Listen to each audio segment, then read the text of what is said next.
কারাগারে বসে এইচএসসি পরীক্ষা দেওয়ার অনুমতি পেয়েছেন দুই শিক্ষার্থী। তারা হলেন মোহাম্মদ ফাহিম পারভেজ ও মোহাম্মদ জাহিদ হোসেন।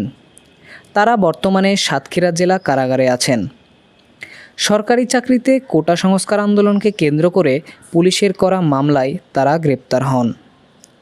কারাগারে ফাহিম ও জাহিদের পরীক্ষা গ্রহণের অনুমতি দিয়েছে মাধ্যমিক ও উচ্চ মাধ্যমিক শিক্ষা বোর্ড যশোর। গত 31 জুলাই মাধ্যমিক ও উচ্চ মাধ্যমিক শিক্ষা বোর্ড যশোরের পরীক্ষা নিয়ন্ত্রক বিশ্বাস শাহিন আহমদ স্বাক্ষরিত অনুমতিপত্রে বলা হয়, সাতক্ষীরা সরকারি কলেজের ব্যবস্থাপনায় দুই পরীক্ষার্থীর উত্তরপত্র, প্রশ্নপত্র, হাজিরাপত্র সরবরাহ এবং কারা অভ্যন্তরে পরীক্ষা গ্রহণের অনুরোধ করা হলো। একই অনুমতিপত্রে বলা হয়, কারাগারে পরীক্ষা গ্রহণ সংক্রান্ত যাবতীয় ব্যয় পরীক্ষার্থীর অভিভাবককে বহন করতে হবে।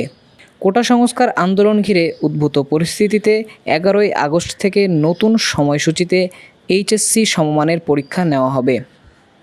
এর আগ পর্যন্ত সব পরীক্ষা স্থগিত করা হয়েছে। এ বিষয়ে গতকাল বৃহস্পতিবার আন্তঃশিক্ষা বোর্ড সমন্বয় কমিটির নির্দেশনায় বলা হয়, 4 আগস্ট থেকে অনুষ্ঠেয় সব শিক্ষা বোর্ডের পরীক্ষাগুলো স্থগিত করা হলো। 11 আগস্ট থেকে স্থগিত করা পরীক্ষাগুলো নতুন সময়সূচি অনুযায়ী হবে।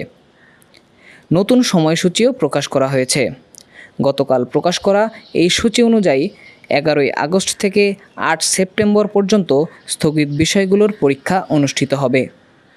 তারপর হবে ব্যবহারিক পরীক্ষা। এর আগে কয়েক দফায় এইচএসসি সমমানের পরীক্ষা স্থগিত করা হয়েছিল।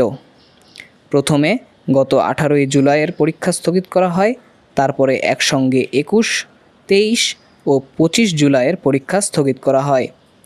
এরপর আরেক দফায় 28 জুলাই থেকে 1 আগস্ট পর্যন্ত পরীক্ষা স্থগিত করা হয়। এখন সিদ্ধান্ত হয়েছে 11ই আগস্ট থেকে নতুন সময়সূচিতে এইচএসসি ও সমমানের পরীক্ষা নেওয়া হবে।